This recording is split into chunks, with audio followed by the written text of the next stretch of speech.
Eh bien, bonsoir à tous. Eh bien, le mois dernier, en quête de sens, nous avons évoqué les différents niveaux de conscience qui, en ce moment, sur la planète, se frottent et produisent des inflammations. Et à propos de l'inflammation, nous avons justement évoqué les anti-inflammatoires bien connus, que sont le respect, la reconnaissance, l'amour. Et nous avons dit que nous avions tout pour réussir, mais on pourrait quand même se poser la question, oui, on a tout pour réussir peut-être, mais est-ce qu'on ne manquerait pas quand même un petit peu d'amour? Et nous sommes là ce soir pour répondre à cette question, mais non, l'amour existe et nous l'avons rencontré. Donc peut-être qu'on ne manque pas forcément d'amour. Mais c'est vrai que la question se pose quand même, et c'est vrai que cette question-là, chacun d'entre nous peut répondre, c'est vrai que l'amour existe et qu'on l'a rencontré. On a tous rencontré forcément l'amour à un moment donné ou à un autre. C'est évident que ce soit en couple, que ce soit en famille, que ce soit en tant qu'enfant, en tant qu'adulte, que ce soit donc à n'importe quel niveau avec des copains, des amis, c'est sûr qu'à un moment donné, on rencontre toujours l'amour. On pourrait même dire que par sa négation, on rencontre l'amour. Quand on sent qu'on manque d'amour, c'est qu'on sent bien qu'il y a quelque chose, ou bien qu'on n'a pas l'amour, ou qu'il y a le non-amour. On sent bien que justement par opposition, il y a quelque chose d'autre. Et donc on sait bien que finalement l'amour, oui, ça existe et effectivement nous l'avons tous rencontré. C'est bien là, ça existe bien. Seulement le problème c'est que qu'on en ait beaucoup, quand on n'en est pas assez, ou qu'on soit content, qu'on soit pas content, qu'on soit pas satisfait ou autre, il faut bien se rendre compte que dans tous ces cas-là, on réduit l'amour simplement à quelque chose de tout à fait particulier, tout à fait en rapport avec le règne humain. On va réduire vraiment l'amour à quelque chose de 3 fois rien. Alors que l'amour est véritablement quelque chose qui est en rapport avec le système solaire dans son entier, on va en reparler. L'amour, c'est vraiment ce qui mène le monde. Alors c'est vrai que tout le monde en convient. C'est vrai oui, tout le monde dit souvent, c'est vrai que l'amour mène le monde. Mais quand on parle de ça, on parle généralement de sexualité, ou on va parler d'affectif. On ne parle pas de quelque chose qui est beaucoup plus vaste. Or, pour bien se rendre compte combien l'amour existe et combien nous le rencontrons tout le temps, il va falloir se rendre compte qu'est-ce que c'est véritablement que l'amour. Parce que c'est quelque chose qui nous dépasse complètement. C'est une force quelque peu mystérieuse qu'on ne peut pas réduire, c'est vraiment ridicule, à quelques sentiments humains. Ça, c'est vraiment un tout petit aspect de ce qu'on pourrait appeler l'amour. Donc il faut le voir d'une manière beaucoup plus vaste. En commençant peut-être par dire que l'amour, c'est ce qui fait sens. Justement, dans notre thème annuel, nous cherchons qu'est-ce qui est en quête de sens. C'est ce qui va fondamentalement faire sens dans notre système solaire. Je ne dis même pas sur la planète Terre, mais sur notre système solaire. En termes ésotériques, on dit que le but du système solaire, c'est l'amour. Que la nature même du système solaire, c'est l'amour. Ceux d'entre vous qui connaissent un petit peu les rayons savent que la qualité essentielle de notre soleil, de notre étoile, c'est vraiment le rayon 2 d'amour-sagesse. Naturellement, peut-être pour ceux qui ne sont pas habitués, derrière chaque étoile, il y a une gigantesque conscience.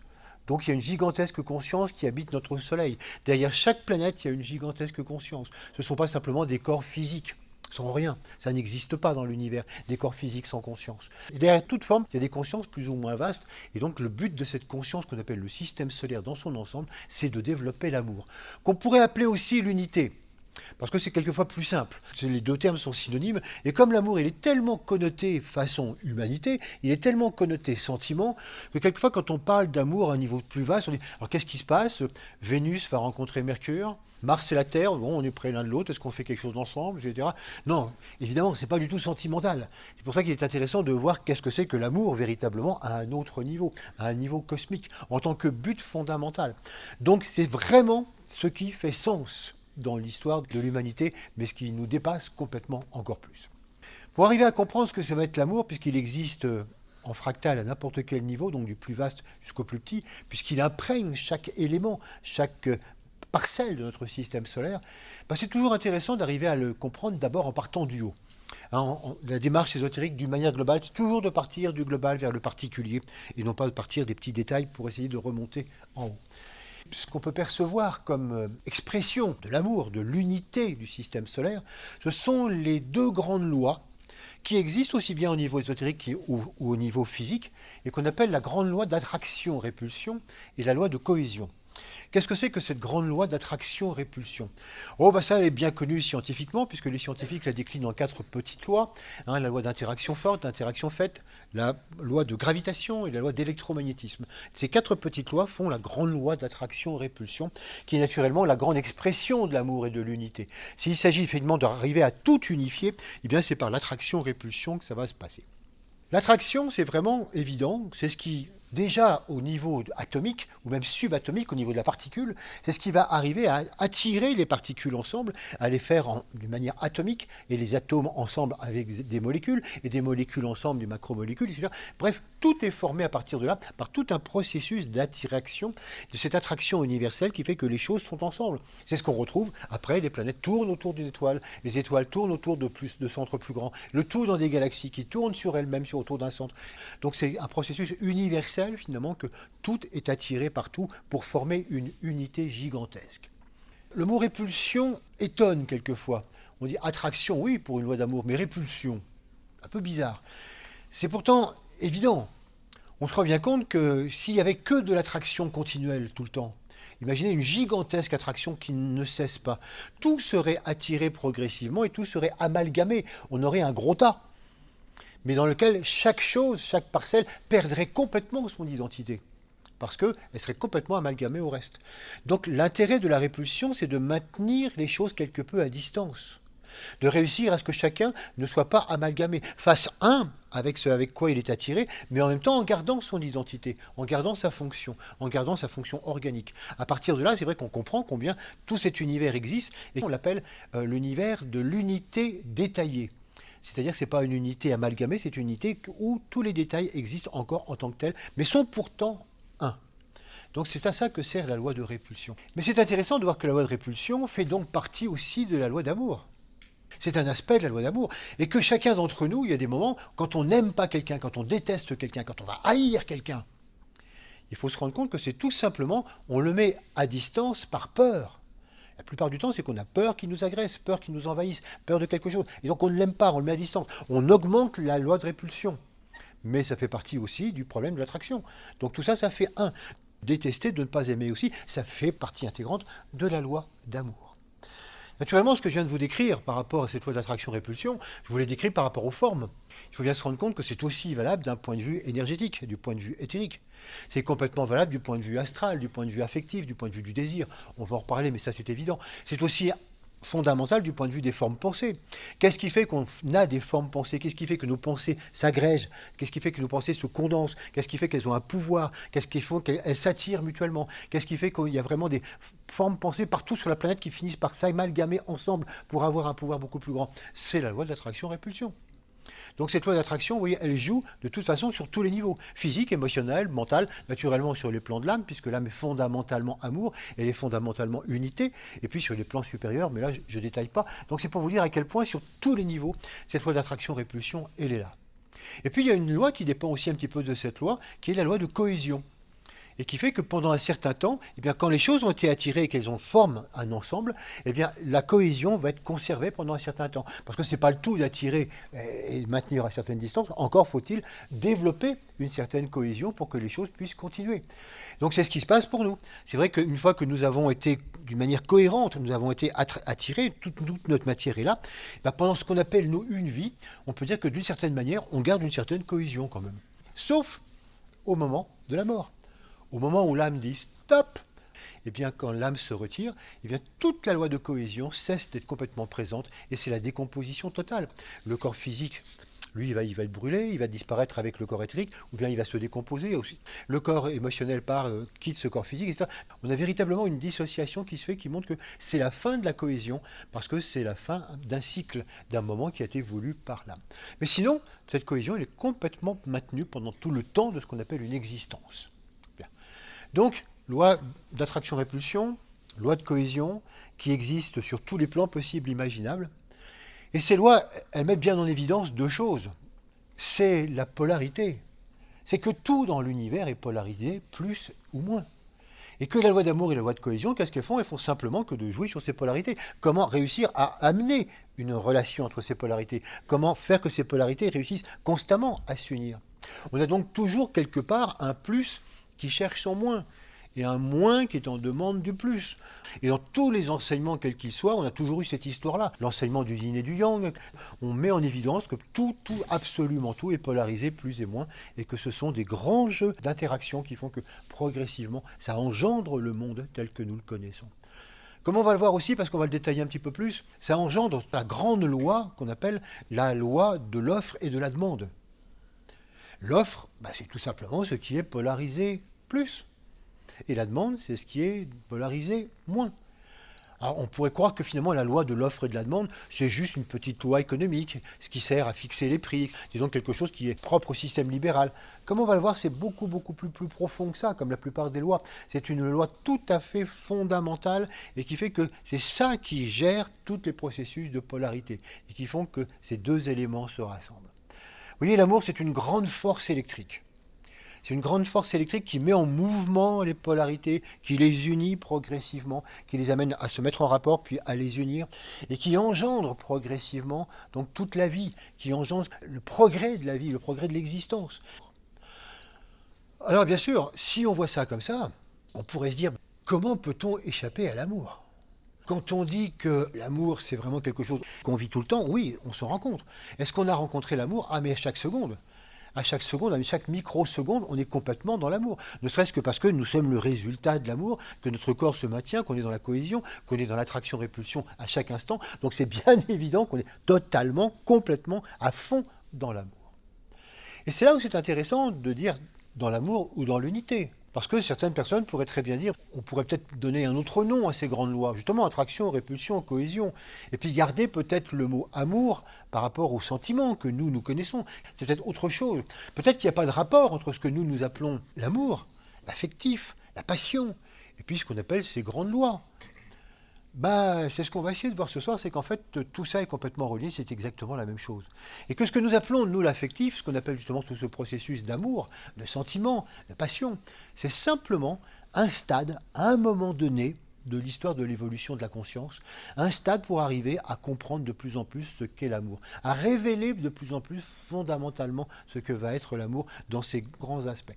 Donc c'est pas du tout quelque chose à part, c'est pas du tout quelque chose qui serait spécifiquement humain, ce serait pas une super valeur extraordinaire qu'il faudrait bien garder en tant qu'être humain. Non, c'est juste simplement une certaine démarche, un apprentissage, une pédagogie de l'unité, donc prise sur un plan beaucoup plus global.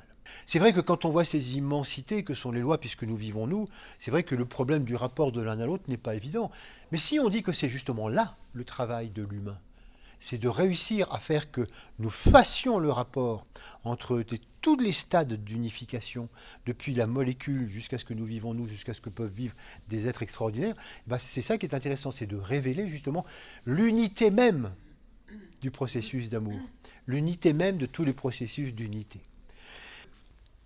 Alors on pourrait se dire, oui, mais si l'amour est présent à tous ces niveaux-là, pourquoi dit-on dans les enseignements que justement nous devons matérialiser l'amour sur Terre ? Pourquoi dit-on que le but fondamental du système solaire, c'est l'amour ? Pourquoi est-ce qu'il faut révéler l'amour puisqu'il est là ? Est-ce qu'on ne pourrait pas simplement attendre tranquillement qu'il émerge un peu plus, quoi. Donc pour l'instant, ouais, c'est vrai qu'il n'y a pas beaucoup d'amour, mais ça va venir progressivement, quoi. Soyons patients, il va émerger. Non. Donc on va voir que pourquoi il va falloir qu'on révèle l'amour. C'est même l'importance de l'humain par rapport à ça. Il y a une deuxième question qu'on pourrait poser. Pourquoi faire un amalgame entre la vie sentimentale de l'être humain et puis ces grandes lois ?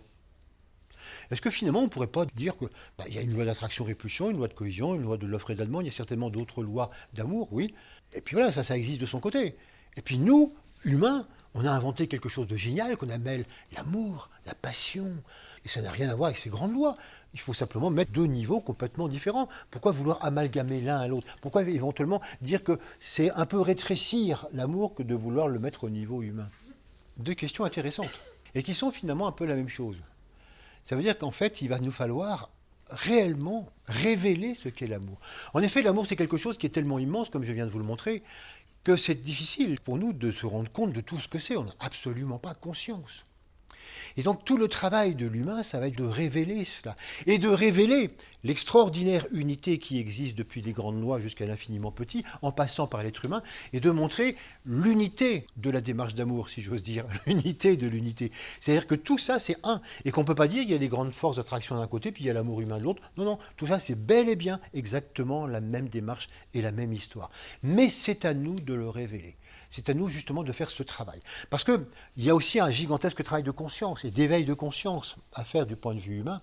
Et c'est vrai que l'amour, c'est vraiment quelque chose que nous pouvons vivre d'une certaine manière, simplement, à notre manière, mais qu'il y a tellement, du point de vue de la conscience, à découvrir, que c'est absolument immense. L'amour, c'est l'unité. Quand on est dans l'amour, on vit dans l'unité. Et c'est très intéressant d'ailleurs, souvent de changer, d'interchanger le terme amour avec le terme unité, union. Pourquoi? Parce que tout simplement, le terme amour il est tellement connoté sentimental humain qu'on oublie et qu'on a du mal à imaginer un amour cosmique, voire un amour planétaire. Quand on parle d'unité, c'est vrai qu'on quitte du coup un petit peu cette tendance à mettre du sentiment partout. Quand on est dans l'amour, quand on vit l'amour, on vit cette unité. Mais nous, qu'est-ce qu'on en vit? On se rend compte qu'on en vit relativement peu de choses. On pourrait dire si, par exemple, quand on vit en famille, on peut sentir à un moment donné une certaine unité. Et ça se prouve par le fait qu'on arrive à sentir ce que vivent les uns et les autres. On arrive à sentir ce que vivent les différents membres et comment finalement ça agit immédiatement et interagit au sein de la famille. On peut quelquefois le sentir autour d'un petit groupe, d'une association, d'un groupe d'amis. Mais plus large, c'est un petit peu difficile. À tel point qu'on ne sait pas trop, souvent en appartement, ce que vit l'appartement d'à côté, ou l'immeuble d'à côté, ou ce que vivent alors en plus les populations, ou ce qui vivent. Bon, là, ça nous échappe complètement. Qu'est-ce que vivent les autres? Parce que justement, on n'a pas cette union-là. C'est exactement comme ça qu'on définit un maître de sagesse, ou qu'on définit par exemple le Christ. Ce sont tout simplement des personnes qui sont capables de vivre la totale union, unité sur Terre. Ça veut dire qu'ils sont en mesure, si telle est la nécessité à un moment donné, de pouvoir prendre contact avec n'importe qui sur la Terre, avec n'importe quel animal, végétal, minéral, et de savoir très très exactement ce qu'il en est, ce qu'il vit, parce qu'il n'y a pas de séparation. Donc au sein de l'organisme dont ils sont totalement conscients, ils sont capables de vivre l'unité de tout au sein de cet organisme. Vous allez me dire, mais c'est la perfection. Oui, c'est comme ça qu'on définit un peu la perfection, sur Terre. Parce que ces grands maîtres de sagesse savent faire ça sur Terre. Leur travail actuellement, c'est d'arriver à étendre cette conception d'unité au système solaire. Ils ne savent pas encore tout sur Jupiter, Saturne, Pluton, ce qui se passe un peu sur ces planètes en conscience. Certains y arrivent, ils ont déjà des éléments. Mais par contre, au-delà du système solaire, savoir ce qui se passe sur d'autres étoiles, ça commence à être un peu nébuleux, si j'ose dire. Quant à savoir ce qui se passe au niveau de la galaxie, alors là, n'en parlons même pas. C'est vous dire que l'unité, c'est quelque chose qui grandit d'une manière infinie, et que l'unité du tout, et je ne sais pas ce que c'est que tout, si même le tout ça existe, mais l'unité, ne serait-ce qu'à l'échelle galactique, je vous rappelle qu'au passage, il y a quand même 150 milliards de galaxies, déjà l'unité de ce que tout vit en conscience dans une galaxie, c'est absolument pour nous inimaginable. C'est là qu'on voit combien il faut révéler l'unité et se rendre compte que qu'est-ce que nous, on a comme conscience de l'unité et qu'il nous faut progresser dans cette conscience de l'unité. Prenons une image par rapport justement à ce travail de révélation. La fois dernière, pour bien comprendre toutes les histoires donc, de conscience et de frottement de conscience, je vous ai rappelé la grande histoire de l'involution et de l'évolution. Cette grande courbe en U qui représente complètement toute l'histoire de l'humanité. Nous avons vu que nous sommes partis ici en tant qu'esprit, et que nous sommes venus justement par rapport à une mission particulière sur la Terre pour amener l'amour sur la Terre. Et on disait qu'on avait tout pour réussir parce que nous sommes fondamentalement déjà amour, et que nous sommes fondamentalement esprit, nous sommes fondamentalement âme, et que cette mission ne peut que réussir puisque nous le sommes déjà. Ce n'est pas à inventer.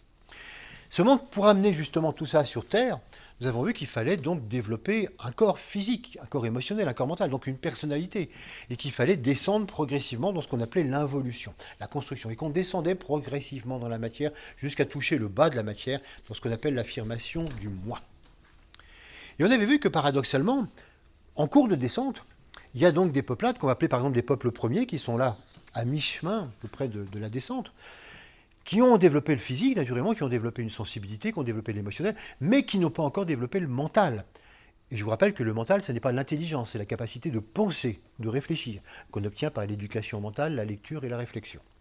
Donc ils n'ont pas encore du tout cette possibilité, ils en sont là. Et qu'est-ce qu'on trouve, puisqu'ils ne sont pas encore complètement descendus dans le moi et dans l'affirmation et dans le mental séparateur? Ce sont des gens, mais qui vivent encore l'amour. L'amour qui est extraordinairement présent ici du point de vue de l'esprit ou du point de vue de l'âme tel que l'on est. Et donc ce sont des gens qui très naturellement sont dans une espèce d'interdépendance avec leur milieu. Ce sont des gens qui ne sont pas du tout dans la séparation. Ils sont complètement dans l'unité entre eux. Ils sont complètement en unité avec la forêt, avec la nature. Ils ne songent pas du tout à se séparer. Il n'y a pas de compétition. Ils se savent parfaitement humains au sein de cet ensemble. Et c'est complètement naturel. Naturellement, ils ne remettent pas ça en question. Ils se soignent avec les plantes. Ils sont en rapport avec les dévas de la nature. Il y a une espèce d'interdépendance comme ça qui fait rêver. Et souvent, quand on se dit, bah, nous ici, là, quelque part, là, on est descendu maintenant, on est bien en bas. Nous, on a développé le mental, du coup, on a développé la séparation. Et maintenant, c'est bien séparé de tout ça. Je ne vais pas vous faire refaire le schéma. Donc, on s'est complètement séparé de tout ça. Et on dit, mais ça prête à rêver quand même. Est-ce que la solution, on ne s'est pas un peu gouré, est-ce que la solution, ce ne serait pas d'en revenir un peu là où ils en sont, prendre modèle sur eux, parce qu'eux, vraiment, ils sont dans une certaine sagesse, ils sont dans un certain amour que nous, on a complètement perdu. Et comme on l'avait vu, bah non, surtout pas. D'ailleurs, la conscience ne revient jamais en arrière. Il faut aller de l'avant. Et en allant de l'avant, sur la courbe de l'évolution, ici, on retrouvera très très exactement ce même niveau de conscience, mais en toute conscience, en sachant de quoi il est question.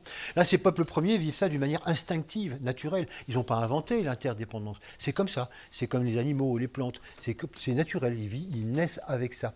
Par contre, nous, quand on va remonter ici, non seulement cette interdépendance, elle sera tellement beaucoup plus ouverte, beaucoup plus globale, beaucoup plus infime. Mais à partir de là, c'est vrai que surtout, on le fera parfaitement consciemment, en sachant pourquoi on le fait. Donc là, c'est une véritable projet de développement de conscience qu'on va retrouver là. Donc, on voit bien comment il y a de l'amour ici déjà, dans cet état de conscience. Il est déjà là, l'amour. Mais qu'il va falloir le révéler. Et en le révélant, en allant beaucoup plus loin, on va le révéler, on va lui donner une expansion telle qu'il n'existe pas là. On va révéler sa puissance, on va révéler à quel point il peut s'étendre beaucoup plus sur d'autres planètes, à quel point c'est quelque chose d'universel, sur des plans de conscience qui n'existent pas là, sur le plan mental, qu'on réussira finalement à faire travailler l'amour, et sur les plans de l'âme, et sur les plans supérieurs de l'âme, etc. Donc toute cette révélation, c'est à nous de le faire. Vous voyez, mais alors pour ça, il faut descendre ici, là, par ce point de non-amour total, d'égoïsme complet. Bah ouais, comme on l'a vu la fois dernière, c'est un petit peu le paradoxe, il faut en passer par là avant de pouvoir remonter. Mais est-ce vraiment un point de non-amour? Ça, on va y revenir tout à l'heure. On a véritablement à révéler l'amour. On le vit à un certain niveau, plus ou moins naturel, plus ou moins instinctif, mais on doit lui donner une expansion extraordinaire. On doit vraiment l'amener sur Terre dans l'expansion maximale possible dont l'humanité pourrait être capable dans plusieurs milliers d'années. Et en même temps, c'est quelque chose que l'on doit amener aux animaux, aux végétaux et aux minéraux. Hein, je vous le rappelle aussi parce que ça, c'est quelque chose que l'humain a du mal à entériner. On est persuadé que si nous, on est venu sur Terre, qu'on est venu pour nous. Qu'on est venu pour se sauver, nous. Qu'on est venu pour gagner une certaine perfection, nous. Et que tous ces efforts qu'on fait, c'est pour nous. Et ça va nous bénéficier à nous. Mais ça n'a pas de sens. Nous, on est déjà parfaits, on est déjà des esprits. On n'a pas à se parfaire. On est déjà des esprits. Donc on n'est certainement pas venu pour ça. Alors pourquoi on est venu? Ah ben on est venu pour faire passer cet amour aux animaux, aux végétaux et aux minéraux, qui sont aussi des esprits, mais à un degré beaucoup plus bas, et qui n'ont pas encore la capacité d'atteindre par eux-mêmes ce processus-là. Et donc on est venu là pour amener l'évolution aux animaux, aux végétaux et aux minéraux. Là, il y en a généralement qui pâtissent, qui disent, attends, on se fait suer de toute cette vie-là pour faire évoluer les cailloux, l'herbe, les serpents, les scorpions. Là, je le vis mal. Là. Bon. Non, c'est un point de réflexion important. En tout cas, c'est pour ça qu'effectivement, on est venu. Et ce qui est intéressant, c'est de voir combien on a commencé ce boulot d'amour. Même inconsciemment, on le fait déjà. Par exemple, on fait bosser l'amour au minéral dès qu'on crée des alliages. Un alliage minéral, c'est tout simplement l'alliance entre un minéral et un autre. Et donc, mine de rien, à travers ça, à travers la sidérurgie, eh bien, on fait travailler l'amour donc, au monde minéral. Par contre, là, on le fait travailler le plus, et là où c'est absolument fabuleux, c'est au niveau du végétal. Si jamais vous avez un jardin de fleurs, avec des arbustes fleuris, avec des bulles, toutes les fleurs qu'on peut trouver, et que vous avez un petit coin potager, vous ne vous rendez certainement pas compte à quel point vous abritez 99% de migrants. Et que personne ne trouve à y redire. Les autochtones sont d'une rareté extraordinaire. Si on devait fleurir actuellement nos jardins, nos parcs, etc., avec uniquement les fleurs de France, là qu'on trouve autochtones, ah mais vous n'auriez pratiquement pas de fleurs, à part les petites fleurs sauvages. Quelques petites fleurs sauvages, des petits pâquerettes, des petites choses comme ça. Oui, ça vous auriez. Mais c'est tout ce que vous auriez. Quand même des jonquilles. Non, pas de jonquilles, c'est de l'importation. Ah bah tout est de l'importation. Les roses, les jonquilles, les pivoines, les rhododendrons, les forsythias, enfin toutes les plantes que vous trouvez banalement maintenant dans tous les jardins, tout ça, ça vient d'Asie, ça vient de Chine, ça vient du sud de l'Afrique, ça vient du nord de l'Afrique, ça vient de tous ces pays-là, du Moyen-Orient. Et c'est venu là grâce à tous les voyages. Les premiers à importer ça, c'était les Romains, parce qu'ils sont allés assez loin dans l'Est, ils ont rapporté pas mal de graines, beaucoup de choses, et ça a commencé à fleurir chez eux. Puis après, c'était la grande époque des marchands vénitiens, Marco Polo et tous ceux qui ont suivi, et tous ceux qui ramenaient justement des graines et des fleurs. Et puis après, c'était du côté, après Christophe Colomb, du côté de l'Amérique, et on a ramené des choses absolument extraordinaires aussi. Et bref, à travers tous ces voyages, On avait ça. Mais il faut bien vous dire qu'au XIIe ou XIIIe siècle, mais il n'y avait absolument pas toutes ces fleurs. Ça n'existait pas. Et quand vous commencez à regarder fleur après fleur, dire quand même celle-là, elle est de chez nous, que vous tapez sur Internet origine de telle fleur, vient de l'Asie du Sud-Est, mais qui est de chez nous? Il y en a très très peu. Et même chose du point de vue du potager. Par exemple, XIIIe siècle, XIIe siècle, de quoi était composé l'ordinaire de quelqu'un là en France? C'était très simple, il y avait quand même un petit peu de blé, qui est aussi une importation, qui n'est pas du tout une plante d'ici, mais qui avait été importée depuis très très longtemps par les armées. Il y avait du blé, donc il y avait du pain. Et qu'est-ce qu'on mettait sur le pain? Des légumes. Quoi comme légumes? Du chou. Et à part ça, du chou. Et en temps de fête, du chou. C'est tout. Non mais quand même, il y avait des citrouilles, il y avait des radis, il y avait des concombres, il y avait des tomates. Non, rien de tout ça. Il y avait des poireaux, que dalle. Il y avait des oignons. Non, non, ça c'est une importation d'Asie. Quand vous regardez l'origine de tous nos légumes actuellement, il n'y en avait pas un il y a 8 siècles. Sauf le chou, qui est d'ici. Et c'est là où on se rend compte à quel point on a créé une véritable internationale du végétal, qu'on n'a pas encore réussi à faire au niveau humain. C'est absolument fantastique. Et toutes les histoires de migration, ça doit être bien chez nous, on reste chez nous, c'est chez nous. Ah oui, si on devait ramener toutes les plantes là où elles sont, c'est vrai qu'on n'aurait plus rien. C'est impressionnant de voir comment toutes les régions du monde se sont réunies autour du monde végétal et comment nous, on a réuni une planète entière rien qu'autour du végétal. C'est quelque chose d'absolument fantastique. Même chose au niveau de l'animal. On apporte aussi l'amour au niveau animal. C'est tout simplement la domestication. Et que la domestication, c'est un processus absolument fabuleux qui amène des animaux à aimer, à avoir une approche du règne qui leur est immédiatement supérieur. À noter que la méditation, c'est exactement ce que nous avons, nous, à répéter en tant qu'humains pour progressivement aimer le règne immédiatement supérieur, le règne de l'âme. On y reviendra. Donc tous les efforts que font les chiens et les chats et les chevaux, etc., pour obéir et être à notre disposition, ça serait très bien que nous, on réussisse à faire exactement la même chose du point de vue de l'âme, ce que souvent, on est moins capable de faire. C'est dire à quel point, en ce qui concerne le minéral, le végétal et l'animal, on est complètement donc déjà dans l'apport d'amour. Mais que c'est quelque chose qu'il faut qu'on améliore, qu'il faut quelque chose qu'on comprenne de mieux en mieux, et comment on peut amener de plus en plus justement à vivre tous ces aspects-là donc dans les différents règnes. Voilà pourquoi, aussi bien par rapport à nous-mêmes, par rapport à l'amour, par rapport à la grandeur qu'on doit développer et révéler, pour montrer que tout ça c'est un gigantesque processus unitaire qui est le sens même, qui est vraiment, quand on dit en quête de sens, qui est le thème de cette année, voilà, le quête de sens c'est ça. L'amour est vraiment le sens fondamental de notre histoire. C'est ce qui tourne vraiment tout autour de ça.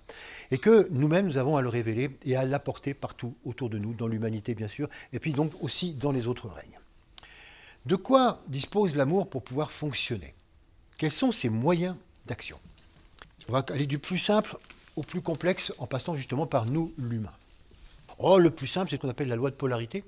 Cette loi de polarité, c'est ce qui fait que électriquement, magnétiquement, le plus et le moins s'attirent et finalement arrivent à se combiner.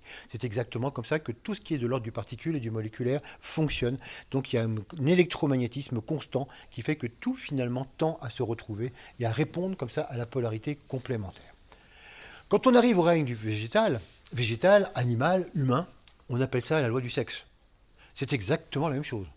La loi du sexe, la loi de la sexualité, c'est exactement la même loi de polarité, mais on donne ça plutôt par rapport au vivant. Et on peut voir combien par rapport à nous, la loi du sexe est tellement encore importante, fondamentale, et qu'elle fonctionne. Et que naturellement, on en connaît le résultat quand on dit que l'amour est créateur. Effectivement, là aussi, par la loi du sexe, on est amené à faire des enfants, à perpétuer l'espèce. Même chose au niveau du végétal et même chose au niveau de l'animal. Donc on voit très bien comment toute cette loi du sexe, cette loi des polarités, elle fonctionne sans arrêt pour perpétuer la vie. Et puis on voit comment cette loi du sexe, on a quand même du mal, nous, quelquefois en conscience, à la dominer. Et comment souvent c'est quelque chose encore qui nous entraîne, qui nous bouscule. C'est quelque chose qu'on vit bien ou qu'on vit mal. Et on voit très très bien encore en ce moment avec la difficulté qu'ont les femmes à se faire complètement respecter par les hommes. C'est une histoire de l'offre et de la demande qui est un peu discutable. Parce que c'est ça finalement, la loi de l'offre et de la demande, c'est aussi la loi du sexe. Il y a toujours une offre et il y a toujours une demande. À condition qu'il y ait vraiment une offre et une demande. Et non pas une obligation, et non pas un forçage, et non pas une histoire de pouvoir. Donc on voit que ce n'est pas encore bien au point. Mais on voit bien qu'à travers l'évolution humaine, on arrive progressivement à ce que cette loi du sexe soit de plus en plus sous contrôle, au service justement d'une création plus épanouissante. Et puis encore un peu plus loin, au-delà de ça, et de plus en plus conscient, on arrive à cette force extraordinaire qu'on appelle le désir. Ah, le désir, c'est une force fabuleuse, on en a souvent parlé ici. On a vu que c'était la force fondamentale de l'évolution qui finalement nous amenait à faire tout le trajet. Quand on a envie de quelque chose, on ne le lâche pas et on fait toujours un pas en avant pour pouvoir l'obtenir. Donc c'est une force fondamentale, le désir. D'une certaine manière, le désir, c'est l'inverse de l'amour. L'amour, comme on l'a défini tout à l'heure, on a dit que c'est une force d'union. Quand on est dans l'amour, on est dans l'unité. On est un. Quand on est dans le désir, on est au contraire dans la séparation. Si on est dans l'unité, je désire rien. Si je désire quelque chose, c'est que j'en suis séparé. Si je désire quelqu'un, c'est que j'en suis séparé. Donc tout désir est une déclaration de séparation. Et simplement, qu'est-ce que j'essaye? J'essaye de pouvoir réunir. À quoi c'est dû ce désir?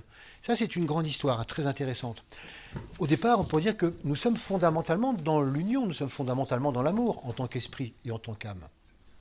Mais comme nous allons essayer de développer une histoire de forme, et qu'il va falloir qu'on travaille avec des formes, qu'on travaille de la matière, il y a quelque chose qui d'un seul coup se sépare, qui se scinde. Il y a l'âme et puis il y a le monde des formes, le monde du moi. Et c'est comme si ce monde du moi, il est en quelque sorte en nostalgie d'un jumeau perdu. Il sent bien il lui manque quelque chose, qu'il n'est que 50%. Il y a une espèce comme ça de besoin de se compléter. C'est comme si mais moi je me sens effectivement 50%, il me manque quelque chose. Mais quand je suis dans l'involution, je ne sais pas du tout, je ne comprends rien, je ne sais pas ce qui me manque. Et simplement, je vais avoir l'impression que pour pouvoir arriver à être complet, il faut que j'ai. Il faut avoir pour être. Alors le désir, là, il est lancé plein pot. Et il faut avoir, donc au niveau physique, il faut avoir au niveau matériel. Puis je vais me rendre compte que c'est peut-être pas forcément ça, ça me satisfait pas non plus tellement. Alors peut-être avoir au niveau affectif, au niveau relationnel, au niveau sentimental, au niveau de la sensibilité, au niveau artistique, etc. Puis je vais me dire, oui, c'est bien, mais c'est pas non plus. Alors, au niveau mental, avoir des connaissances, être encyclopédique, tout ça. Bref, à un moment donné, je passe tous les plans en revue, physique, émotionnel, mental, de manière à me dire, voilà, maintenant, j'ai tout, mais je suis toujours que 50%. Et donc ce désir-là, il montre justement combien on est séparés. Mais heureusement, il va nous amener à continuer. Et à dire, et si jamais j'arrivais à désirer l'âme? Ah ouais, peut-être que c'est intéressant. Peut-être que là, on va commencer à remonter, on va aller vers l'évolution. C'est toujours un désir, mais il est transformé. Ah oui, désirer l'âme, désirer l'autre. Mais c'est toujours moi. Mais en tout cas, on est sur la bonne voie. Et après, si je désire là, mais est-ce que c'est désirer la vie d'ensemble, désirer être en rapport avec tout le monde, la vie du groupe, etc. D'accord, on est sur la bonne piste. Jusqu'au moment où on va retrouver au bout de cette piste le je suis âme, ce je suis fondamental, je suis amour, je suis l'unité, et dans laquelle le désir va disparaître complètement. Tout l'enseignement du Bouddha. Mais à partir de là, c'est vrai qu'on voit que tout le désir et la force est quelque chose d'absolument indispensable. Le désir, c'est la demande.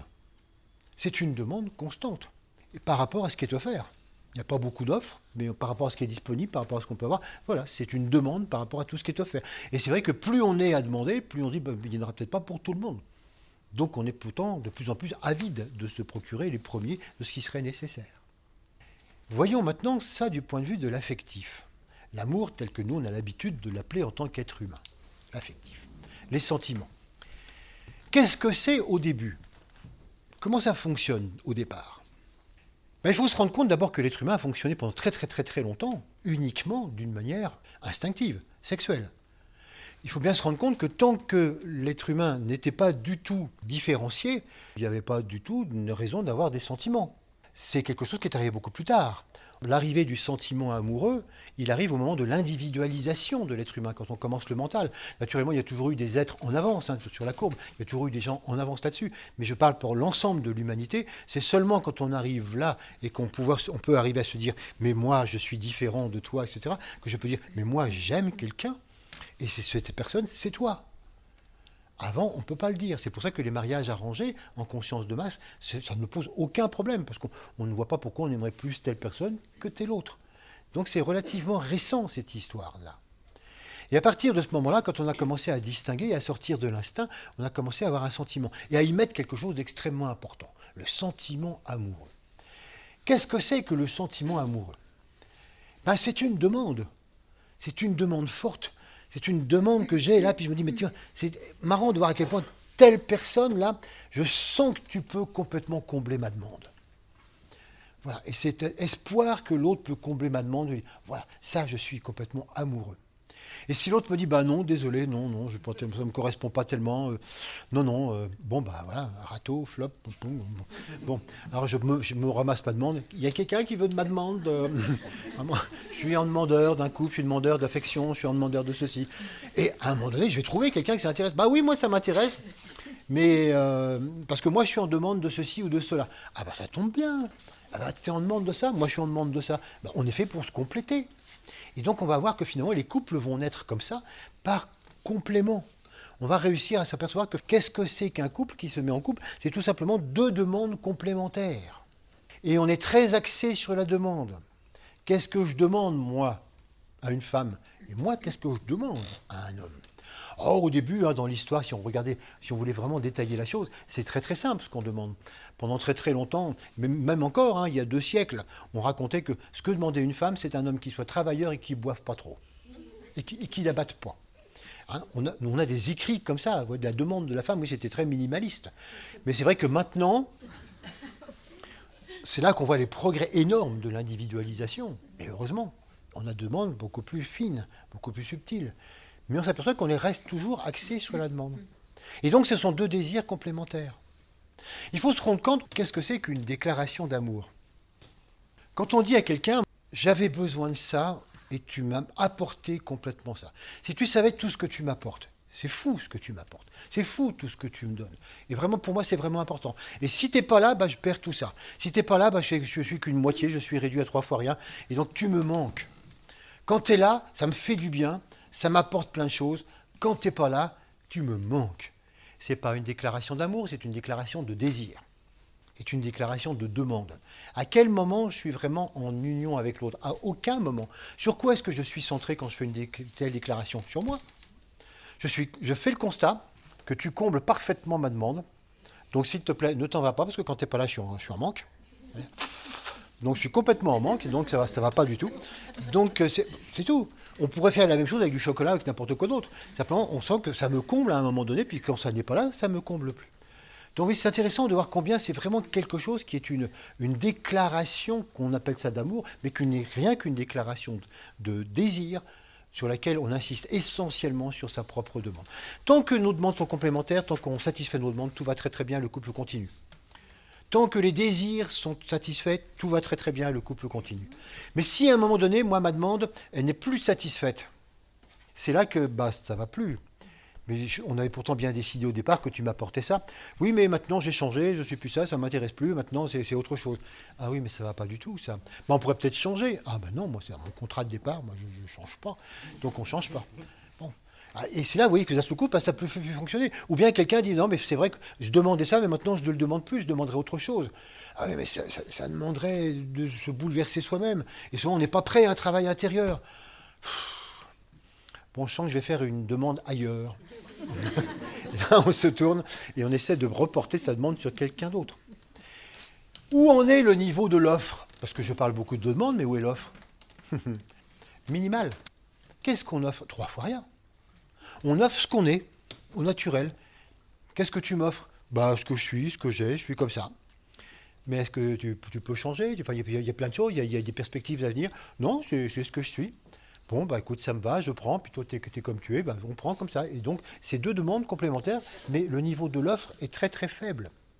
Sauf maintenant, au moment de la séduction.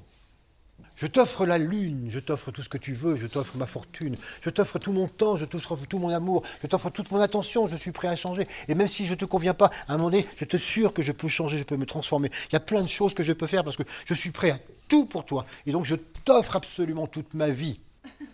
Quand le couple est formé, le niveau de l'offre redevient à son niveau normal, minimal. Et là, tout ce que tu devais m'offrir, écoute, non, on va se contenter de ça, quoi. C'est l'offre minimale de départ. C'est ça qui se passe. Au début, dans ce qu'on appelle l'amour, on continue d'être dans le désir. Krishnamurti disait que ce que vous appelez amour, ce ne sont simplement que des intérêts réciproques et une satisfaction mutuelle. Ouais, c'est des désirs croisés, ce sont des demandes croisées, avec une offre totalement minimale. Il n'y a pas d'effort pour offrir plus. Mais c'est le début de l'amour. C'est comme ça que ça fonctionne. Donc c'est intéressant, oui, de voir que nos débuts dans nos vies antérieures, parce que maintenant plus personne ici ne fonctionne comme ça, mais au début, on fonctionnait un petit peu de cette manière-là. Il y a encore énormément de personnes qui fonctionnent comme ça. Alors on va dire, mais qu'est-ce qu'on apprend? Parce qu'on n'apprend pas à considérer l'autre à travers ça. Ah ben non, l'autre on ne le considère pas, on le considère simplement dans la mesure où il peut m'apporter quelque chose. Et s'il ne m'apporte plus, ben, je m'en vais. Donc je ne le considère pas, j'apprends pas à aimer l'autre, absolument. Alors qu'est-ce qu'on apprend? On apprend à s'aimer soi. On apprend tout simplement à s'aimer soi-même.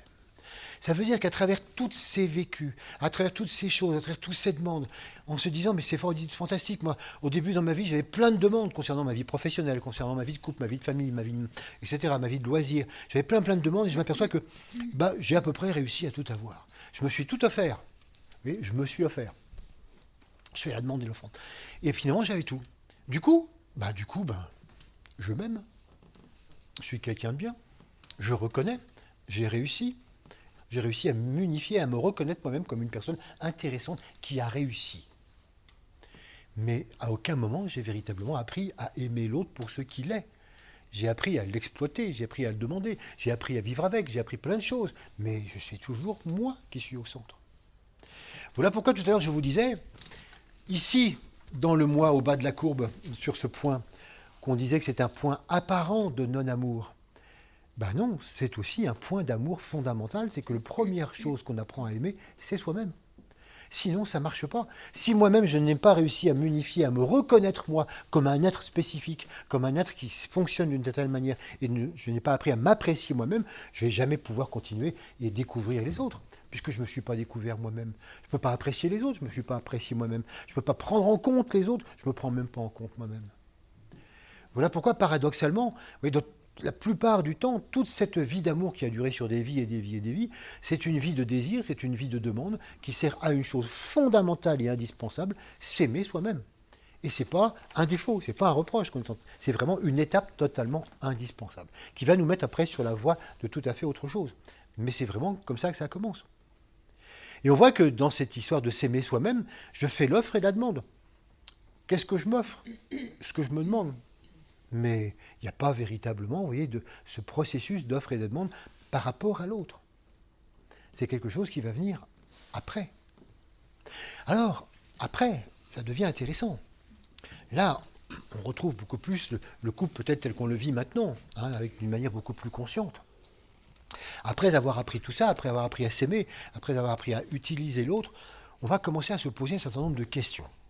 Ces questions qu'on se pose soi-même et qu'on pose à l'autre et que l'autre nous pose, c'est « mais pourquoi on s'aime ?» Ou bien la question « qu'est-ce que tu aimes en moi ?» qui au début surprend. Quelle est la personne que tu aimes en moi? Et pourquoi moi, je t'aime toi particulièrement? Qu'est-ce que j'aime en toi? Qu'est-ce que je découvre en toi? Qu'est-ce que je reconnais en toi? Et qu'est-ce que tu reconnais en moi? Ah, là, quand on commence à se poser cette question, on quitte complètement le processus de l'amour de soi. On va commencer à communiquer avec l'autre, à rencontrer l'autre. Et pour la première fois, quand on a ce stade, on va rencontrer l'autre pour la première fois de toutes ses vies. Bizarre. Je vous explique. Quand on est en conscience de dépendance, comme ici, quand on est dans une tribu, quand on est dans un peuple premier, quand on est pris dans une famille, donc c'est les premiers niveaux de conscience. Quand on est pris là-dedans, on pourrait appeler aussi ce niveau de conscience la conscience d'indifférenciation. On n'est absolument pas différencié des uns des autres. Ça veut dire qu'on est tous pareils, on est de la même famille, on est de la même tribu, on est du même peuple, il y a très très peu de différence en nous, et on ne distingue pas véritablement ni qui je suis, donc non qui est l'autre. Donc voilà, on est similaires. Donc on ne rencontre pas l'autre, puisque l'autre est une espèce d'autre moi-même. Normal. Par contre, les différences, elles se font du point de vue de la fonction. C'est le chef, c'est mon père, c'est ma mère, c'est l'ancêtre, c'est le grand-parent, c'est mon enfant, c'est le sorcier, c'est le prêtre, c'est l'instituteur, voilà. Là, on reconnaît des fonctions bien précises. Et la différenciation se fait par les fonctions, d'où l'importance souvent de l'appellation papa-maman. Mais on ne rencontre pas l'autre. On rencontre des fonctions à qui on a affaire. En conscience individuelle, quand on va tous s'individualiser, ici donc dans cet aspect-là, là on est dans une conscience très différenciée. Je sais qui je suis, je sais qui tu es. Mais comme on vient de le voir, quand on est là, on est dans la fonction du désir. C'est-à-dire qu'est-ce que tu peux m'apporter? Je suis tellement centré sur ce que tu peux m'apporter que qui tu es, toi, j'en sais rien. Tu es quelqu'un qui peut m'apporter des choses. Et puis, éventuellement, je peux apporter des choses parce qu'on a des demandes croisées. Mais je ne rencontre pas l'autre. Ça va être intéressant de passer progressivement donc à l'autre fonction. Mais qui es-tu, toi? Quelquefois, quand on passe dans ce qui es-tu, toi, il nous reste encore parfois des vieux restes de l'ancienne conscience. Par exemple, des gens peuvent arriver à constater qu'ils sont en train de se poser cette question dans leur couple, avec leurs enfants, avec leurs amis, avec leurs collègues de travail, non plus avoir affaire à quelqu'un qui a une fonction, non plus avoir quelqu'un qui est un collègue ou quelqu'un qui est un... Mais voilà, qui est la personne? Comment est-ce qu'on peut aller vivre de personne à personne? Et d'un seul coup se rendre compte stupéfait qu'ils n'ont pas songé une seconde à faire le travail avec leurs parents. Ils ont gardé la relation fonctionnelle avec les parents. Les parents, c'est mes parents, c'est tout. C'est mon père, ma mère, mon grand-père. Mais qui ils sont fondamentalement en tant qu'être? C'est pas parce qu'on est parents un jour qu'on est parents toujours. Donc qui sont ces individus qui t'ont mis au monde? Ouais, au fait. Et c'est vrai qu'on s'aperçoit que quelquefois on ne se pose pas la question. D'où quelquefois l'intérêt, quand on se pose cette question et qu'on y répond, d'arrêter de dire papa, maman et de les appeler par leur prénom. Ce qui montre un changement, de réaliser que, ah oui, mais maintenant je vous considère vraiment comme des personnes parce que je sais qui est derrière ce prénom. Et non pas qui est derrière une fonction de papa, maman, pépé, mémé. Tout ça, ce sont rien que des fonctions qui cachent complètement la personne qui est derrière.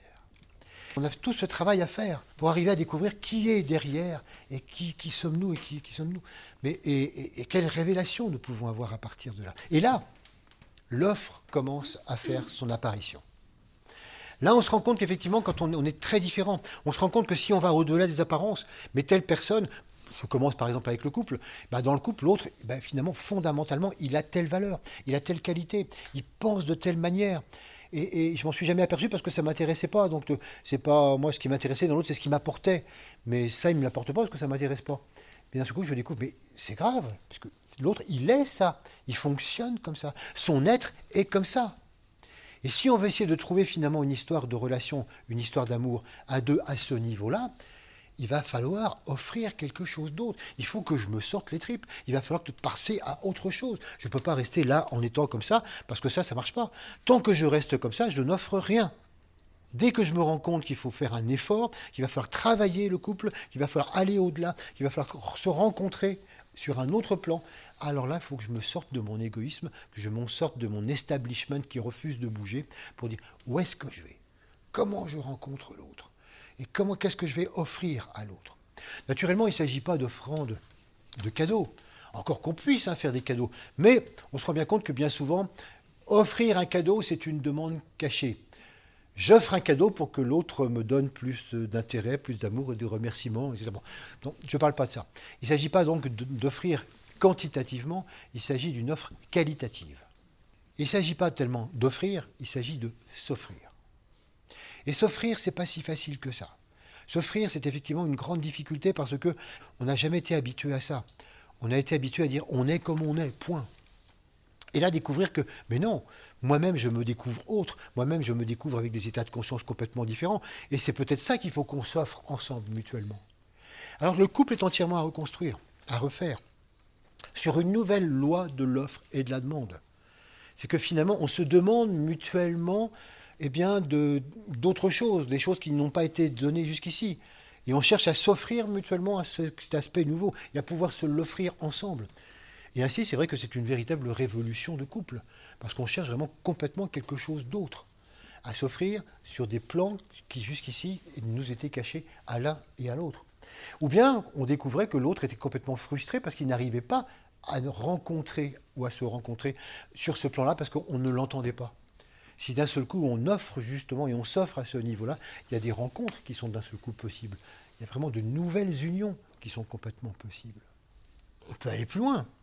Vous connaissez tous la phrase de Saint-Exupéry, « S'aimer, ça n'est pas se regarder l'un l'autre, c'est regarder ensemble dans la même direction. » Bon, il y a des couples qui vont dire « Moi, je fais ça tous les soirs avec ma femme, on regarde de la télé. » Là, ce n'est pas vraiment une proposition, ce n'est pas une offrande, c'est encore une demande, c'est encore un désir. Mais bon, c'est vrai que c'est intéressant cette phrase, parce que finalement, c'est définir le couple au-delà de simplement se travailler l'un par rapport à l'autre. Le couple, c'est pas simplement comment s'arranger l'un avec l'autre pour essayer d'être au mieux. C'est se dire, mais peut-être qu'on a quelque chose à faire. Peut-être qu'il y a une autre demande à laquelle nous, en tant que couple, on doit s'offrir. Et cette autre demande, c'est justement souvent sous forme d'un idéal, d'un engagement, de quelque chose par rapport à la société, par rapport à la planète. C'est une création artistique, c'est quelque chose qu'on a à faire ensemble. Ça peut être complètement subjectif, ça peut être objectif, peu importe. C'est comment réussir tous les deux à pouvoir regarder dans le même sens, s'accorder sur des plans supérieurs, s'accorder en nous donnant de moins en moins d'importance à qu'est-ce que tu me donnes, qu'est-ce que tu me donnes. On n'est pas là pour ça, on est là pour tous les deux coopérer à quelque chose, ensemble. Et là, ça prend complètement une autre direction. Le couple là, passe un stade au niveau de la création. C'est plus du tout une création l'un par rapport à l'autre, pour le plaisir d'être en couple et de vivre ensemble. C'est tous les deux, on devient une polarité, un ensemble de polarités qui se rencontrent pour avoir une création autre. C'est évident qu'au début, le couple, c'est une polarité, par exemple, pour faire des enfants. Et puis après, c'est une polarité plus subtile pour l'éducation. Puis peut-être qu'après, ou en même temps, peut-être qu'on peut aller à autre chose. Mais c'est vraiment qu'à chaque fois, si la polarité au début, elle est physique, si après, elle est beaucoup plus subtile, mentale, etc., on peut arriver à dire, mais maintenant, qu'est-ce qu'on fait ensemble? Comment est-ce qu'on se rencontre ensemble? Comment est-ce que non seulement on s'offre l'un à l'autre sur des valeurs supérieures, mais pour avoir un objectif qui ne nous regarde pas l'un l'autre, mais qui regarde le monde, qui regarde la société, qui regarde la créativité qu'on va devoir avoir. Et là, on passe complètement, vous voyez, à un autre stade de l'amour. Mais on a toujours dans la loi de l'offre et de la demande. Qu'est-ce qu'à travers nos offres et demandes mutuelles, nous pouvons offrir à ce monde qui est aussi tellement en demande? Parce que disons que les demandes d'évolution et les demandes par rapport à la société et au monde, elles sont absolument énormes. Donc si nous avons la chance de pouvoir nous unir dans cette polarité, qu'est-ce qu'on va pouvoir offrir? Et c'est là qu'est tout le progrès. Ce qui est intéressant, c'est qu'après, on va retrouver exactement la même chose du point de vue de l'âme. C'est plus le rapport à l'autre au niveau du couple. Ce que je viens de vous dire au niveau du couple, c'est valable avec les enfants, c'est valable avec les amis, j'ai pris juste un exemple pour ça, mais c'est valable avec tout être. Et dans la méditation, on retrouve aussi ce rapport à l'autre. C'est plus l'autre au niveau horizontal, c'est l'autre au niveau vertical, mais on retrouve aussi ce rapport à l'autre. La plupart du temps, quand on réalise que c'est important peut-être de méditer, c'est important de prendre et de commencer ce travail, pourquoi on le fait et comment on le fait? Comme d'habitude, comme on a toujours fait quelque chose. C'est une pure demande. On m'a dit que méditer, c'était très bien, ça apportait beaucoup de choses. Et donc moi, ce que je demande à l'âme, c'est qu'est-ce qu'elle peut m'apporter? Qu'est-ce que l'âme peut m'amener? Est-ce que l'âme peut m'amener de la lumière? Est-ce que l'âme peut m'amener de l'amour? Est-ce que l'âme peut donner un sens à ma vie? Est-ce que l'âme peut peut-être éventuellement m'aider à être une meilleure santé, à être une meilleure personne, etc. Bref, qu'est-ce que toi, l'âme, tu peux m'apporter? Vous voyez, on reproduit avec le monde de l'âme ce qu'on faisait autrefois avec le monde de la personne. Qu'est-ce que tu m'apportes? Et là, on se situe quelquefois en méditation, on dit voilà, j'attends. Qu'est-ce que tu m'offres? Et quelquefois, on attend longtemps, puis il ne m'offre pas grand-chose. Et souvent, on est déçu parce qu'effectivement, on est là, on n'a pas grand-chose. Mais ce qu'il faut se dire, c'est, mais toi, qu'est-ce que tu offres à l'âme? Ah oui, tu demandes, mais où est l'offre? Ah mais moi j'offre de mon temps, c'est déjà pas mal. Hein, j'offre quand même plusieurs minutes et parfois c'est un peu chiant quand même, m'emmerde. Donc voilà, moi c'est ce que j'offre quoi. Ça va pas être suffisant. Et c'est là où il faut comprendre qu'il va falloir reproduire exactement le même processus. Le monde de l'âme, c'est le monde de l'offre universelle. L'âme, c'est comme le soleil, c'est une lumière, c'est un dispensateur d'amour inconditionnel et inconditionné. Donc il n'y a absolument rien qui empêche justement l'âme de pouvoir rayonner en permanence une offre de lumière, donc une offre d'amour.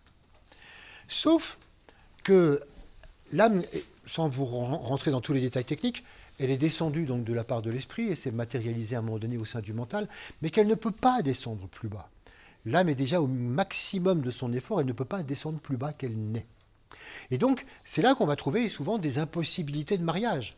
Ça veut dire qu'à un moment donné, moi, il y a un certain niveau vibratoire et moi, je suis à un autre niveau vibratoire et on ne se rencontre pas. Chez les individus, c'est pareil. Deux individus qui n'ont pas du tout les mêmes niveaux vibratoires ne peuvent pas du tout correspondre parce qu'ils n'ont pas du tout le même type de demande. Donc, ça ne fonctionnera pas. Et là, souvent, avec l'âme, c'est ce qui marche. C'est que finalement, l'âme propose quelque chose, mais moi, je suis incapable de le percevoir, je suis incapable de me rendre sensible, parce que je n'ai pas le niveau vibratoire voulu. Et qu'est-ce que je fais? Je demande à l'âme, s'il te plaît, fais un effort, descends. Non, c'est impossible. C'est à moi de monter. C'est à moi de m'offrir. C'est pour ça que toute méditation, il faut la penser comme un effort pour s'offrir au monde de l'âme. Se hisser sur la pointe des pieds intérieurs et s'offrir complètement au monde de l'âme. Sinon, ça ne fonctionnera pas. Voilà pourquoi toute méditation se doit d'être une tension vers l'âme, une tension vers la lumière, une tension vers l'amour. C'est pour ça qu'on ne peut pas méditer 3 heures. Si déjà vous êtes en tension pendant 10 minutes, bravo, pour commencer c'est bien. 20 minutes après quand vous avez un peu plus d'entraînement. Parce qu'on ne peut pas maintenir cette tension tout le temps. Parce que ça nous oblige à remonter au niveau où se trouve l'âme, parce qu'elle ne peut pas descendre plus bas. C'est donc s'offrir. C'est très important parce que oui, ça demande un effort pour nous, et souvent ça demande un sacrifice. Ce mot sacrifice, souvent il a été mal interprété au niveau de la personnalité, les sacrifices qu'on fait les uns pour les autres. C'est l'appellation de la première loi de l'âme, parce que dans le monde de l'âme, qui est le 5e règne de la nature, il y a aussi des lois. Et donc la première, c'est ce qu'on appelle la loi de sacrifice, ou la loi du don. C'est-à-dire que la nature fondamentale de l'âme, comme je vous le disais à propos du soleil, c'est dans le don, c'est d'offrir comme ça. Et cette loi de sacrifice, elle nous dit, mais il n'y a pas que l'âme. Cette notion de sacrifice, cette notion de don, elle touche absolument tous les règnes. Parce que généralement, c'est ce qui est passionnant dans les lois, c'est que ça ne touche pas un règne, mais ça touche tout le monde à des niveaux différents. Par exemple, cette loi nous dit que le minéral s'offre complètement au monde végétal et permet la croissance du règne végétal. Le règne végétal, sans le minéral, ne peut absolument pas pousser. Sels minéraux, etc. Lequel végétal s'offre à l'animal pour manger? Lequel animal s'offre à l'humain? Et l'humain est censé s'offrir au 5e règne, le monde de l'âme. Mais que fait l'humain? L'humain, il dit, d'accord, le minéral, je prends. Le végétal, je prends. L'animal, je prends tout. Et l'âme, je prends aussi. Et donc nous cassons complètement la chaîne. Au lieu de s'offrir à l'âme, on prend tout. On bouffe à tous les râteliers. C'est effroyable de voir ça. Comment l'être humain ne pense que finalement qu'à se nourrir de tout et à ne rien offrir à qui que ce soit et à quoi que ce soit. Et c'est là qu'il faut réparer la chaîne, de se rendre compte que c'est fondamental, que ça marche, que si nous, on s'offre aussi donc au 5e règne, au monde de l'âme. Alors vous allez me dire, c'est une petite aparté, quand on est végétarien, l'animal s'offre à l'humain, mais bon, moi je ne mange pas d'animaux, c'est pas un problème. C'est pas uniquement du point de vue de la nourriture. Il faut voir que tous les règnes s'offrent aux autres, mais vraiment dans d'autres perceptions.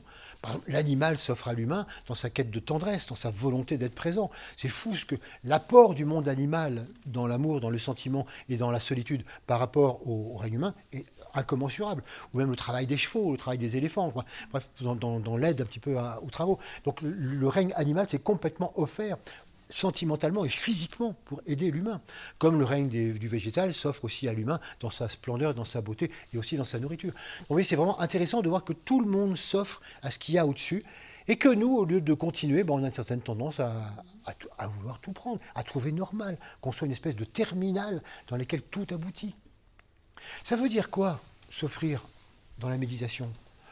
Par exemple, il faut bien se rendre compte que l'âme ne connaît pas du tout l'individu. Le monde ne connaît pas le processus individuel, il ne sait pas ce que c'est. L'âme, c'est quelque chose de global, qui est en conscience globale. Autant nous, on peut être dans le moi, l'âme est dans le nous. Et c'est ça qui est intéressant, c'est de voir cette globalité entre les deux. Et de percevoir que si moi, je parle le langage du moi, et si je commence à dire, moi, personnalité, j'essaie de te contacter, toi, âme. Si je parle le langage du moi, je ne parle pas du tout la même langue que le monde de l'âme.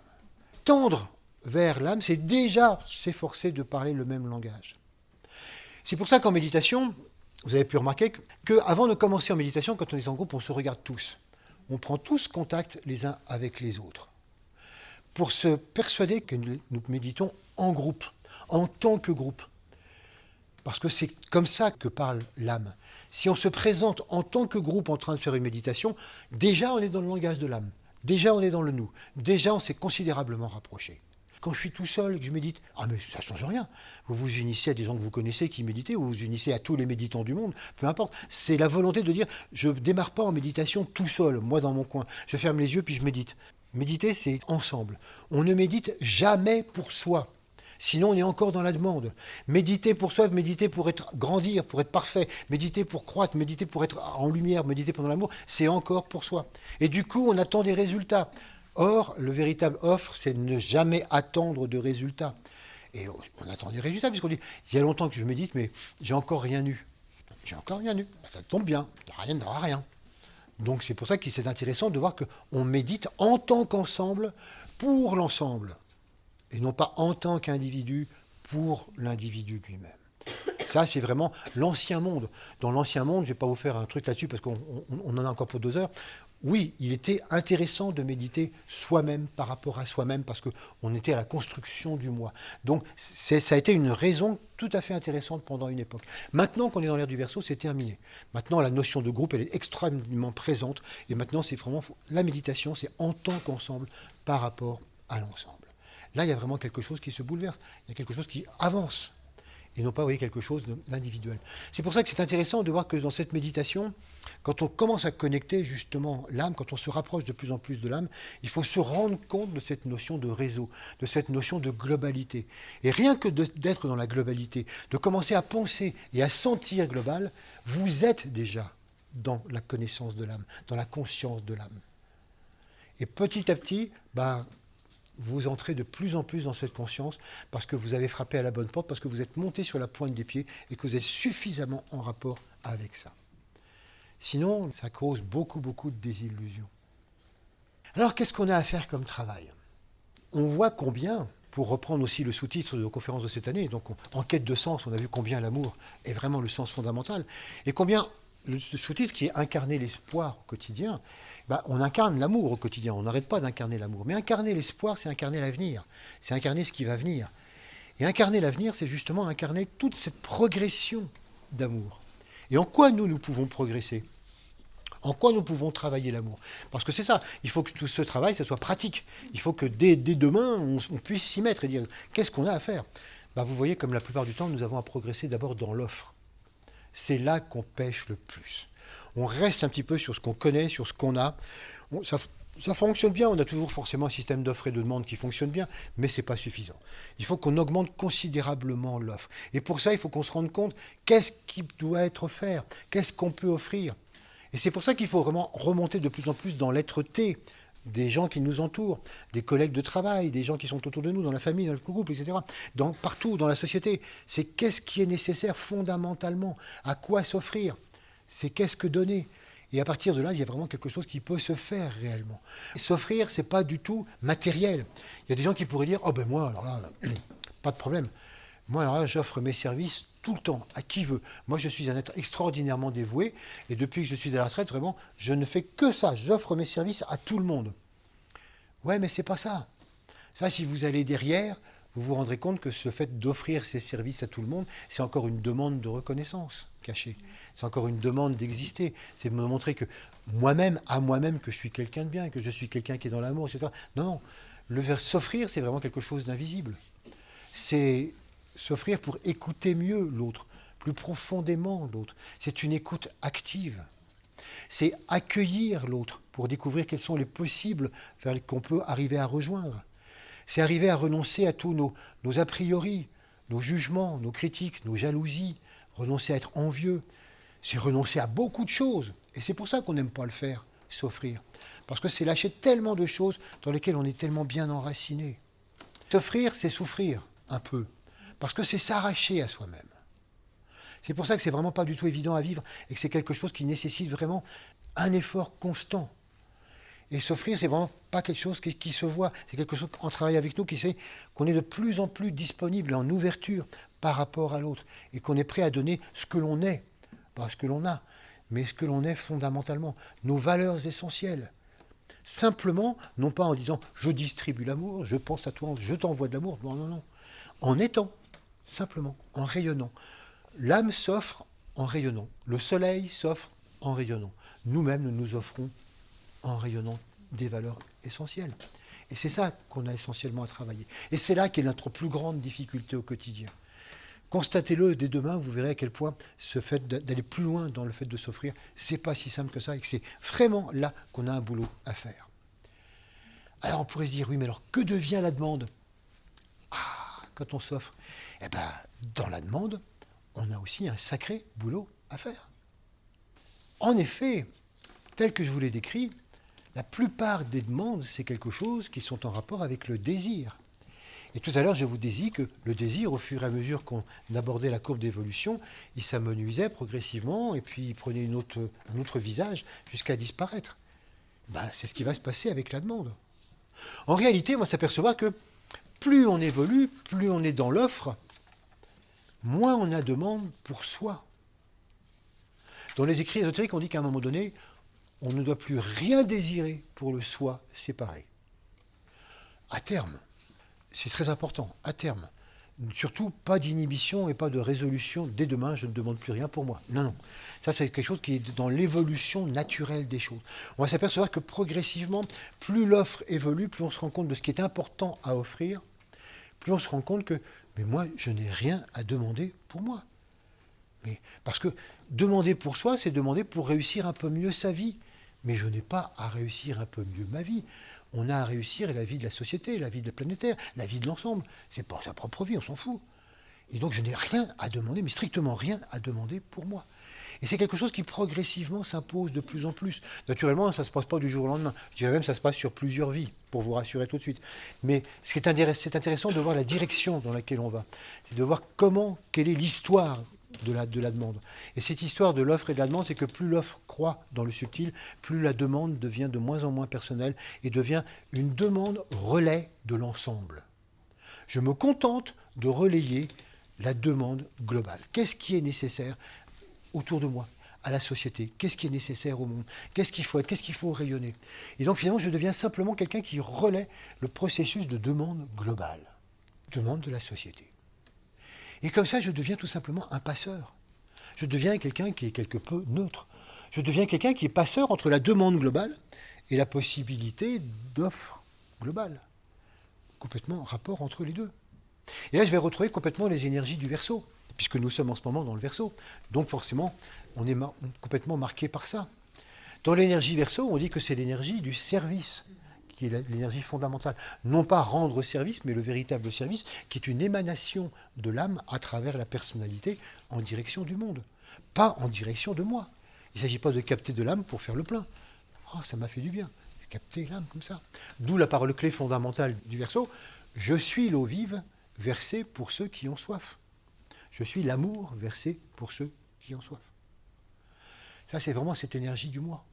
Nous avons à être cela, cette courroie de transmission, cet aspect qui devient de plus en plus neutre entre quelque chose qui est proposé et quelque chose qui demande. Et c'est comme ça que nous devenons des relais de l'évolution. Et c'est comme ça que l'amour s'accroît sur Terre. Et c'est comme ça que progressivement, eh bien, on va de plus en plus vers l'amour. Et là, à un moment donné, on arrive vraiment complètement à s'identifier à l'âme, à rejoindre l'âme. Ça y est, on a rejoint à notre tour l'unité. Les deux jumeaux sont réunis, on devient enfin l'âme. Et là, on s'aperçoit, quelquefois avec surprise, que l'âme n'aime personne. L'âme n'aime absolument pas quoi que ce soit, ni qui que ce soit. Eh bien, comment ça? Ben non. L'âme n'aime personne puisque l'âme est amour. Quand je dis j'aime quelqu'un, je suis forcément dans un état de séparation. J'aime quelqu'un.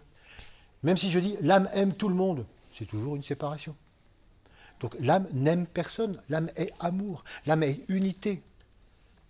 Alors vous allez me dire, mais ça complique sérieusement nos relations de couple, ça, ouais, dire, quand on dit je t'aime ou j'aime quelque chose, c'est forcément, oui, c'est une déclaration de séparation qui tend l'un vers l'autre. Mais c'est sûr qu'on n'a pas encore du tout inventé le vocabulaire nécessaire pour décrire que nous sommes en unité, nous sommes un. Donc il n'y a pas à dire je t'aime, ce qui est une déclaration de désir ou d'unité ou de volonté d'aller un peu plus loin, mais donc de séparation. Et c'est simplement de constater qu'on est en union, on est en unité. Donc l'âme, effectivement, n'aime personne, et ça fait bizarre de découvrir que, du coup, il n'y a pas du tout de sentiment. Vous voyez donc comme toute l'histoire sentimentale de l'humain, c'est vraiment une parcelle momentanée de l'histoire d'amour. Et comment, depuis les grandes lois fondamentales jusqu'à l'union tout simplement des molécules, tout ça c'est vraiment la même histoire d'unité. Et qu'à travers toute cette histoire d'unité, nous avons un rôle particulier qui est justement d'arriver, d'être servir d'intermédiaire entre deux réseaux, le réseau de l'âme, le réseau inférieur, et d'amener progressivement l'amour à être révélé dans ses dimensions les plus grandes, les plus infinies. Ça c'est vraiment notre boulot d'humain. Et donc, faisons que notre quotidien soit de plus en plus riche dans cette loi de l'offre et de la demande. Je vous propose de méditer là-dessus.